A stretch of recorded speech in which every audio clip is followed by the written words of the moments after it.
میرا مطلب تھا کہ میں نے تمہارا لحاظ کیا ہے، بہرحال چلو اٹھو، میرے ساتھ چلو، سپر فیاض نے ہونٹ چباتے ہوئے کہا۔ اس طرح کسی کو ساتھ لے جانا تو سراسر اغوا بالجبر کے زمرے میں آتا ہے۔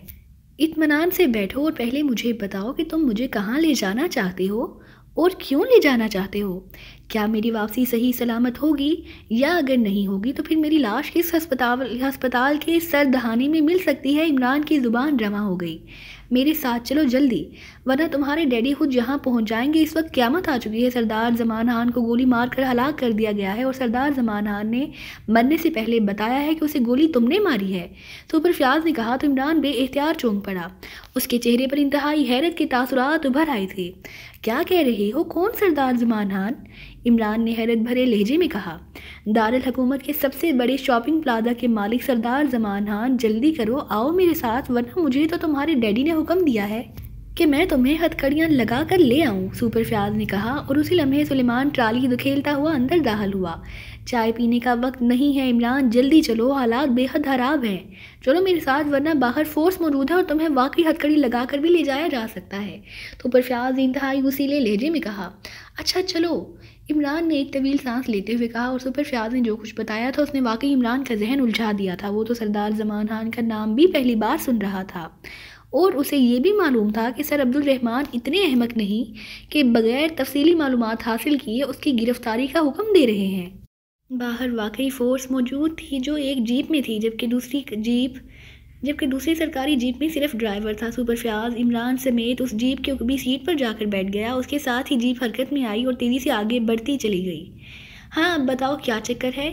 کون ہے یہ سردار زمان خان؟ کس شاپنگ پلازا کا مالک ہے اور کب مارا گیا ہے؟ عمران نے سپر فیاض سے مخاطب ہو کر پوچھا۔ سردار شاپنگ پلازا شالیمار روڈ پر ابھی حال ہی میں بنا ہے۔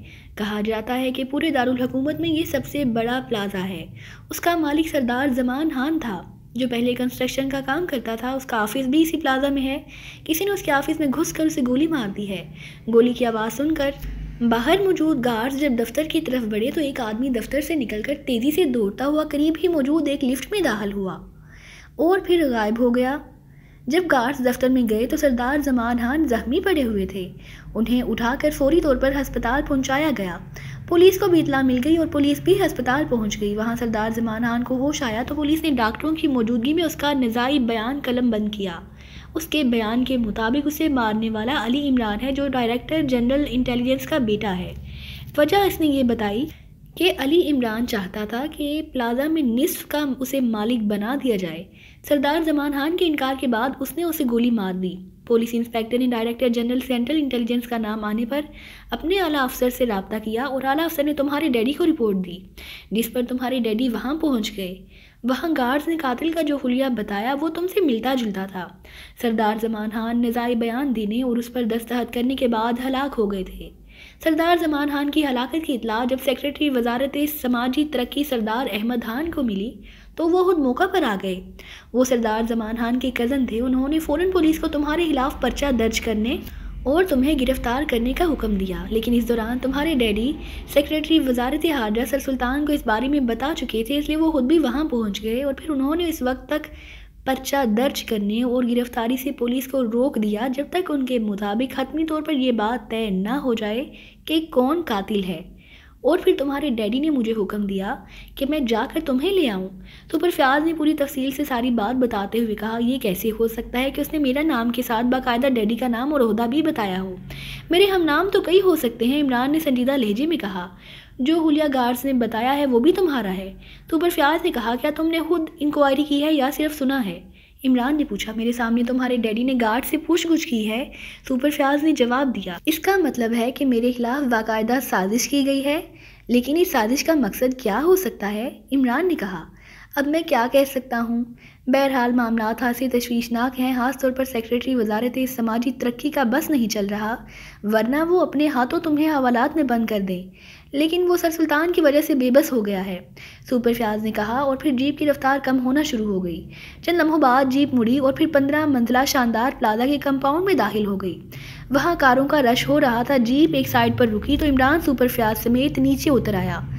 کدھر ہے اس کا آفس؟ عمران نے پوچھا۔ 15ویں منزل پر آؤ، سپر فیاض نے کہا، اور پھر وہ ایک لفٹ کے ذریعے جلد ہی 15ویں منزل پر پہنچ گئے۔ عمران جیسے ہی لفٹ سے باہر آیا تو اس نے دیکھا کہ ایک بڑی سے ہال نما کمرے میں اس وقت سر عبدالرحمن اور سر سلطان کے ساتھ ساتھ ایک ادھیڑ عمر آدمی بھی صوفے پر بیٹھا ہوا تھا۔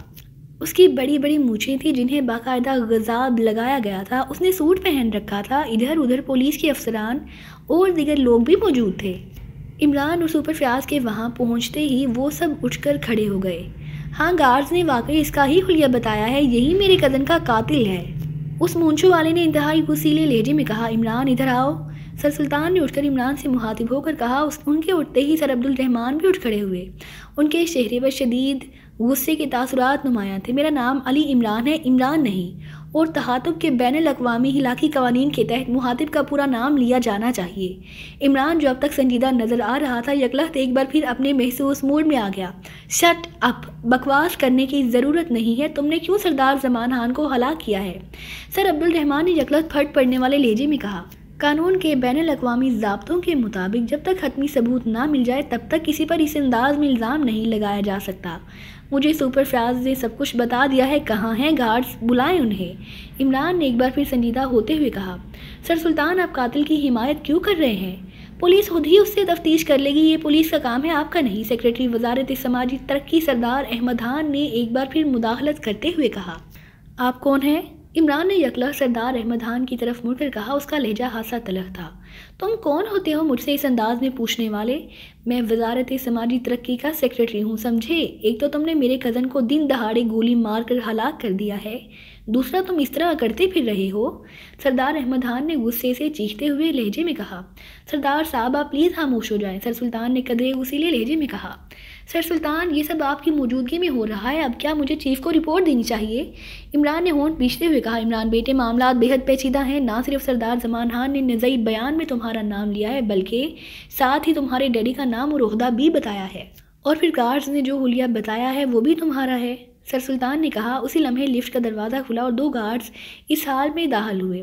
وہ بے حد سہمے ہوئے دکھائی دے رہے تھے۔ انہوں نے اندر داخل ہوتے ہی سردار احمد خان کی طرف اس انداز میں دیکھا جیسے اس سے کسی بات کی اجازت لے رہے ہوں، اور سردار احمد خان نے اپنے سر کو معمولی سی حرکت دی جیسے وہ کہہ رہا ہو۔ یہ سب کچھ پلک جھپکانے میں مکمل ہو گیا تھا، لیکن ظاہر ہے عمران کی نظروں سے یہ چھپ نہ سکتا تھا۔ جی صاحب، ایک گارڈ نے آگے بڑھ کر سر سلطان سے کہا۔ اس نوجوان کو غور سے دیکھو اور بتاؤ کیا یہی سردار زمان خان کے آفس سے نکلا تھا؟ سر سلطان نے ان دونوں سے مخاطب ہو کر کہا تو وہ دونوں مڑے اور چند لمحے غور سے عمران کو دیکھنے کے بعد ان دونوں نے بیک وقت اثبات میں سر ہلا دیے۔ جی صاحب، 100% یہی صاحب تھے، جس کے بعد دیگرے دونوں گارڈز نے جواب دیتے ہوئے کہا۔ اب بتائیں، کوئی اور ثبوت بھی رہ گیا ہے؟ سردار احمد خان نے یکلخت پھٹ پڑنے والے لہجے میں کہا۔ سر سلطان، اب واقعی اسے آپ پولیس کے حوالے کر دیں، وہ خود باقی تفتیش کر لیں گے، میں جا رہا ہوں۔ سر عبدالرحمن نے ایسے لہجے میں کہا جیسے انہیں عمران کے پہچان لیے جانے پر گہرا صدمہ ہوا ہو۔ 1 منٹ ڈیڈی، مجھ پر الزام لگایا جا رہا ہے، اس لیے یہ میرا حق ہے کہ میں اصلیت کو ابھی اور اسی وقت سامنے لے آؤں، عمران نے کہا۔ اصلیت تو سامنے آ گئی ہے، اور کیا کرنا ہے؟ سردار احمد خان نے کہا۔ کیا نام ہے تمہارا؟ عمران نے اس گارڈ سے مخاطب ہو کر کہا جس نے سردار احمد خان سے محسوس انداز میں اشارہ کر کے پوچھا تھا۔ میرا نام عبدالمجید ہے جناب، گارڈ نے جواب دیتے ہوئے کہا۔ تم دونوں بھائی ہو؟ عمران نے دوسرے گارڈ کی طرف اشارہ کرتے ہوئے کہا۔ جی ہاں، ہم سگے بھائی ہیں۔ اوہ، عمران نے دوسرے گارڈ کی طرف اشارہ کرتے ہوئے کہا۔ اس کا نام عبدالحمید ہے، پہلے گارڈ نے جواب دیا جبکہ دوسرے نے صرف اثبات میں سر ہلا دیا۔ یہاں تمہیں ملازمت سردار احمد خان کی سفارش پر دی گئی تھی نا؟ عمران نے یکلخت پوچھا۔ جی ہاں جناب، ہم ان کے گاؤں کے ہیں، عبدالمجید نے بے ساختہ جواب دیتے ہوئے کہا۔ یہ کوئی جرم تو نہیں ہے، یہ گارڈ کی شرائط پر پورا اترے تھے اس لیے انہیں ملازمت مل گئی، سردار احمد خان نے اس بات قدرے بوکھلائے ہوئے لہجے میں کہا۔ کس ڈاکٹر کی موجودگی میں نزاعی بیان لکھا گیا ہے سر سلطان، اور کس پولیس آفیسر نے لکھا ہے؟ عمران نے سر سلطان کی طرف مڑتے ہوئے کہا۔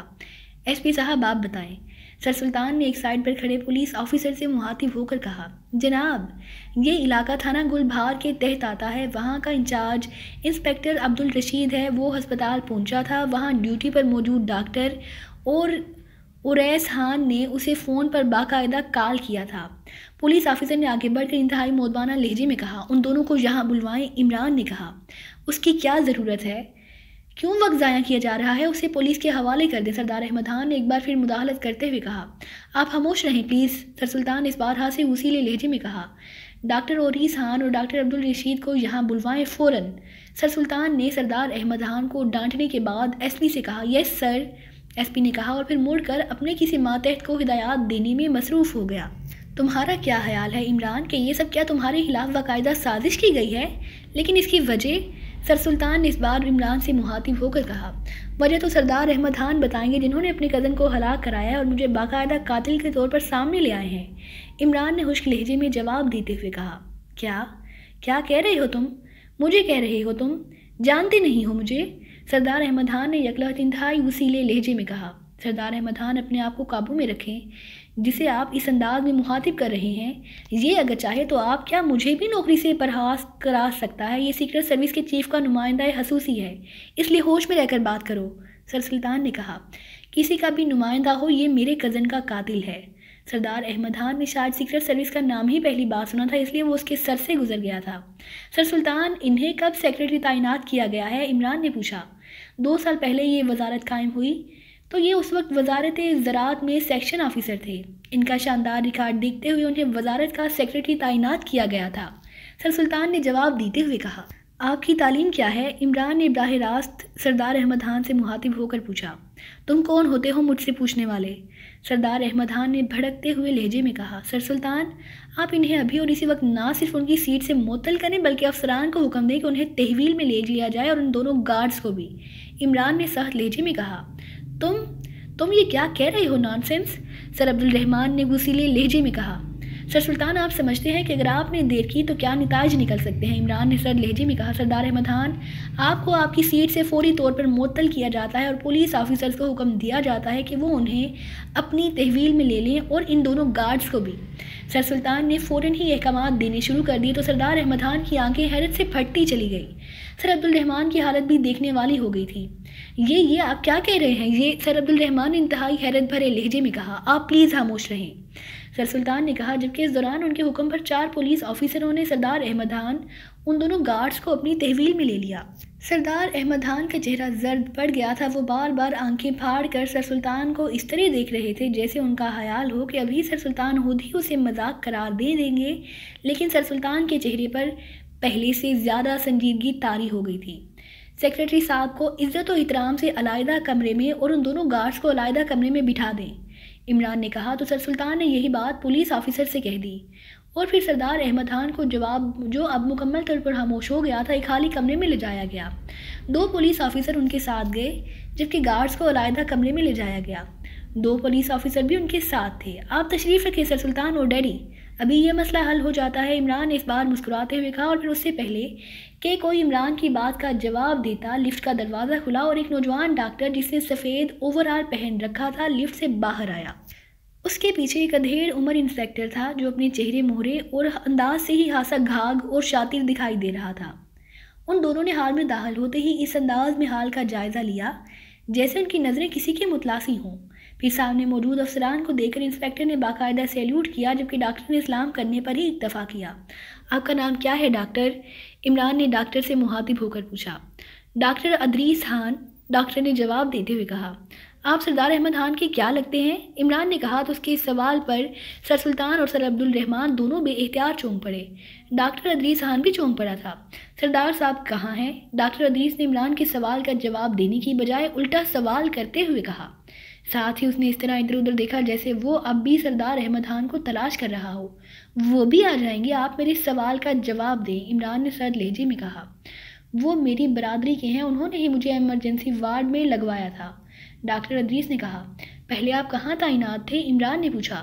وارڈ نمبر 1 میں، ڈاکٹر ادریس نے جواب دیا۔ سردار زمان خان جب ہسپتال پہنچے تو وہ پہلے سے فوت شدہ تھے، انہیں ایمبولینس میں موجود ڈاکٹر نے فوت شدہ قرار دے دیا تھا، پھر آپ نے کیسے اسے زندہ کر کے ان کا نزاعی بیان ریکارڈ کرایا؟ عمران نے کہا، اس کا لہجہ یکلخت سرد ہو گیا تھا۔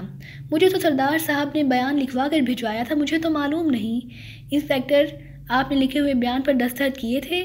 عمران نے یکلخت ساتھ کھڑے ہوئے انسپیکٹر کی طرف پلٹ کر پوچھا۔ جی ہاں، وہ سردار صاحب نے مجھے ترقی دلوانے کا وعدہ کیا تھا، انسپیکٹر نے اچانک پڑنے والی آفتاب پر بری طرح گھبرائے ہوئے لہجے میں کہا۔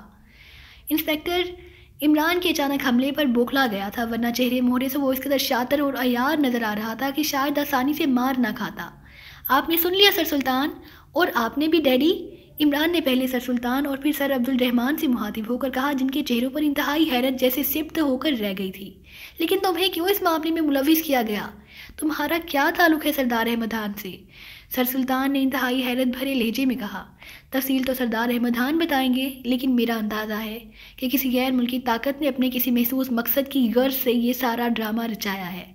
پہلی بات تو یہ کہ میں اس کھیل میں کسی سطح پر شریک نہ تھا، اس لیے مجھے بھی تجسس تھا کہ اس ڈرامے میں مجھے کیوں شریک کیا گیا ہے، لیکن مجھے معلوم نہ تھا کہ اس سارے کھیل کے پیچھے کون ہے۔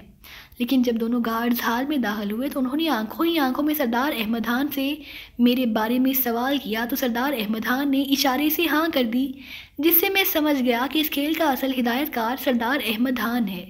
عمران نے مسلسل بولتے ہوئے کہا، اب سردار احمد خان کو کس کی تحویل میں دیا جائے تاکہ اصل معاملات سامنے آ سکیں؟ سر سلطان نے کہا۔